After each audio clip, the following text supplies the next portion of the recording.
You can write a careful prompt and still let the model approve its own mistake. The weak point is not always the prompt. Stop asking the model to be more careful. Give it a judge the model cannot negotiate with. The code either satisfies the verifier or it does not.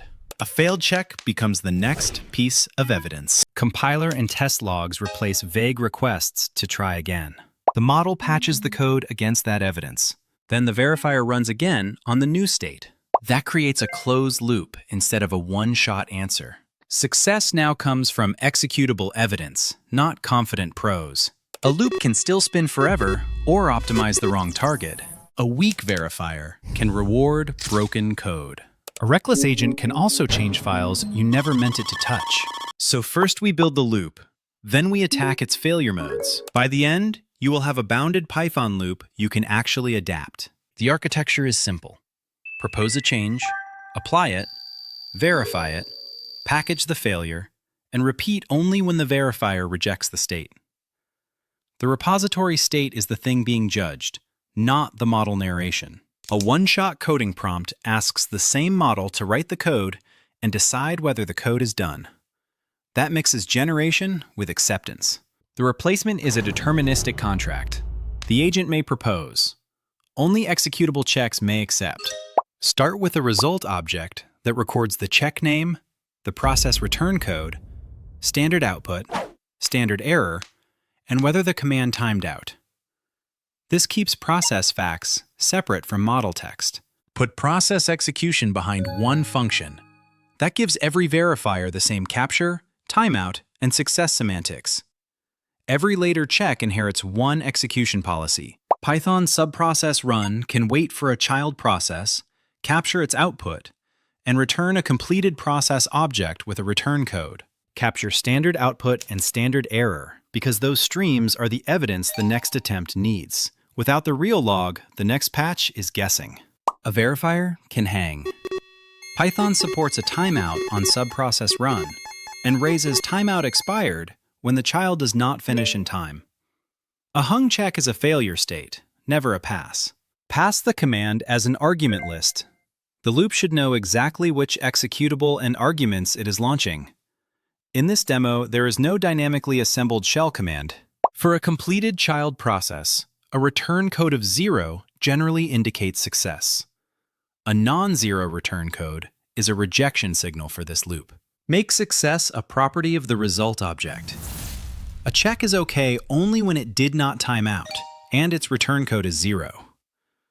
For Python source, compile the target before running the test suite. The PyCompose module raises a compile error when the source cannot be compiled. That gives the loop a cheap first rejection stage. That compile stage rejects syntax errors before you spend time on behavior tests. After compilation succeeds, run the project tests. In this demo, I invoke Pytest through the same Python interpreter. Pytest exit code 0 means all collected tests passed successfully. Pytest exit code 1 means tests were collected and some of them failed. Pytest exit code 5 means no tests were collected. That is not a successful acceptance state for this agent. Run checks in order and stop at the first rejection. The model should fix the earliest blocking evidence before seeing later noise. One failure packet is easier to act on than a pile of unrelated errors. The verifier becomes a short-ordered list. Compile first, test second, and break as soon as a result is not okay. Now, convert only the failing check into a compact feedback packet. Name the verifier, include its status, and include the relevant log. The feedback is evidence, not a motivational prompt. Do not resend the entire conversation and every old log on every iteration. The loop needs the task plus the freshest actionable failure. This function finds the first failed result and returns a concise message that the model can act on. Keep the model call behind a single propose function. The loop does not care which provider generates the next candidate. Provider-specific API code stays outside the verification core. In the minimal demo, the model is allowed to replace only solution.py. Tests stay outside the model output. That prevents the candidate from editing its own acceptance rule. Applying a candidate is just an explicit write to the approved target file in this small example. Now the core loop is ordinary Python. Ask for a candidate, write it, run the verifiers, and return only when every result is okay. Failure always becomes input to the next attempt. Continuous does not mean infinite. In this example, I cap the loop at 8 attempts, so failure is explicit and bounded. The acceptance line is the important part. The model never declares success. The verifier results do. That one separation changes the entire control structure. I tested the loop on a tiny clamp function with 3 boundary tests. The first candidate simply returned the input unchanged. The test suite was intentionally small enough to read on screen. The first candidate compiled. Then Pytest reported 2 failed tests and 1 pass test. The low boundary test expected 0 for an input below the lower bound, but the candidate returned the negative input. The high boundary test expected 10 for an input above the upper bound, but the candidate returned 99. The next model call does not receive "please fix it." It receives the failing test names, expected values, actual values, and the process status. That is the difference between retrying and debugging. The next candidate clamps the value between the lower and upper bounds with max and min. The same 3 tests then passed, and the loop accepted the candidate on attempt 2. Notice what improved. The model did not become magically more truthful. The environment became less negotiable. For many coding tasks, the reward can be brutally simple. Every required verifier passes, or the candidate is rejected. The reward is attached to repository state, not eloquence. You do not need the model to score its own confidence when the acceptance criterion is executable. Here is the first honest catch. A deterministic loop is only as good as the verifier you wrote. If the tests cover only the happy path and miss the lower and upper boundaries, a wrong implementation can still earn a green result. A single middle value test would accept the bad clamp that simply returns its input. Add tests for the lower boundary, the interior case, and the upper boundary. The verifier must encode the behavior you actually care about. Otherwise, the loop will optimize exactly the gap you forgot. These 3 checks are concrete. -3 maps to 0, 7 stays 7, and 99 maps to 10. The unchanged input implementation fails the boundaries. One verifier is rarely enough for production code. Compose checks that cover syntax, behavior, and the project-specific invariants you already enforce.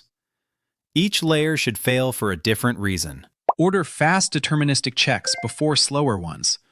Reject obvious failures before expensive integration work. The loop gets shorter feedback and wastes less compute. The second catch is hanging or flaky verification. A retry loop around a non-deterministic judge can manufacture false confidence. Give each command a timeout. In my runnable example, the command timeout is 30 seconds, and a timeout is recorded as failure instead of success. Treat every non-zero Pytest exit as rejection, unless your project has an explicit documented exception. In particular, no tests collected must not become green. The verifier must distinguish absence of tests from passing tests. An attempt budget prevents an agent from consuming unlimited retries when it cannot make progress. A wall clock budget is a second boundary. Stop the run when the job exceeds the time you are willing to spend. If model calls have a cost, track that budget outside the model and stop before the agent can exceed it. The third catch is file authority. A model that can rewrite its own tests can make almost any broken implementation look correct. The simplest defense is architectural. Do not include verifier files in the mutable output surface. For multi-file edits, validate every requested path against an allowlist before writing anything. The model proposes content, but the host process decides where content may land. Reject absolute paths, parent traversal, and any path outside the allow list before joining a model-supplied path to the workspace. Before acceptance, inspect the exact diff. The question is not only whether tests pass, but whether the change stayed inside the intended surface. Passing behavior with an unauthorized edit is still a rejection. The generator and the judge should not share the same writable authority. Separation is the point of the architecture. Run the loop in an isolated workspace rather than directly against production state. Promote only the accepted change. Isolation turns failed attempts into disposable state. Python temporary directory can create a temporary directory that cleans itself up when its context ends. That is useful for disposable verification workspaces. A real repository can use an equivalent isolated work tree or sandbox. Store the candidate hash, verifier names, return codes, and failure logs for each attempt. That makes the run debuggable after the fact.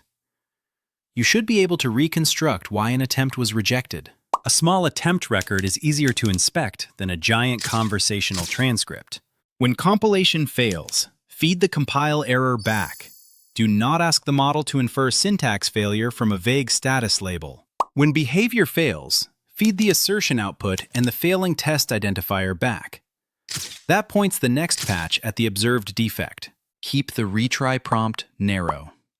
Task, allowed files, current relevant source, and the latest verifier failure are usually the useful pieces. Old successful logs are context debt. Do not give a higher reward for a longer explanation. Reward the state of the repository, not the persuasiveness of the answer. Hash the candidate content. If the model returns the same candidate after the same failure, stop or change strategy instead of burning another identical attempt. Repetition is a no progress signal. The fourth catch is flaky tests. If a check changes its answer without a code change, the loop cannot distinguish progress from noise. Blindly rerunning a flaky test until it passes is not self-healing. It is selective acceptance of random outcomes. Keep unit-level verification deterministic where you can. Fixed inputs, controlled state, and repeatable setup make failures actionable. When verification depends on a database, network service, or clock, isolate that dependency and make the acceptance rule explicit. Otherwise, the environment becomes part of the hidden reward function. Integration checks still matter, but they should not be the only judge, and they should not hide which layer failed. Keep a fast local signal before the broad end-to-end gate. The fifth catch is destructive actions. Passing tests is not enough reason to let an autonomous loop deploy, delete data, or run a migration against production. Put a human approval gate in front of irreversible or high-impact actions, such as production migrations and security policy changes. Autonomy should end where rollback stops being cheap. A strong pattern is agent in an isolated branch, deterministic verification in CI, then a separate merge or release gate. Generation, verification, and promotion remain different authorities. A green verifier proves only the properties encoded by that verifier. It does not prove the entire program is correct. The untested surface remains unproven. Use this pattern when success can be expressed as fast executable checks, and the edit surface can be bounded. Good fits include bug fixes with regression tests, code transformations with snapshots, formatting gates, schema validation, and build failures with reproducible logs. Stay with a human-guided workflow when the acceptance criterion is taste, ambiguous product intent, hidden production state, or irreversible operational risk. The production version is still the same loop. The difference is stronger isolation, richer verifiers, stricter budgets, and an explicit promotion gate. The loop stays simple while the boundaries get stronger. Use a verifier loop when a machine can reliably say no. Stay with a human gate when correctness still depends on judgment the verifier cannot encode. The key shift is simple. Stop prompting the model to be careful. Make success something the model has to earn from an external check. If you build one version of this, start with the smallest real test suite you trust, then add one boundary at a time.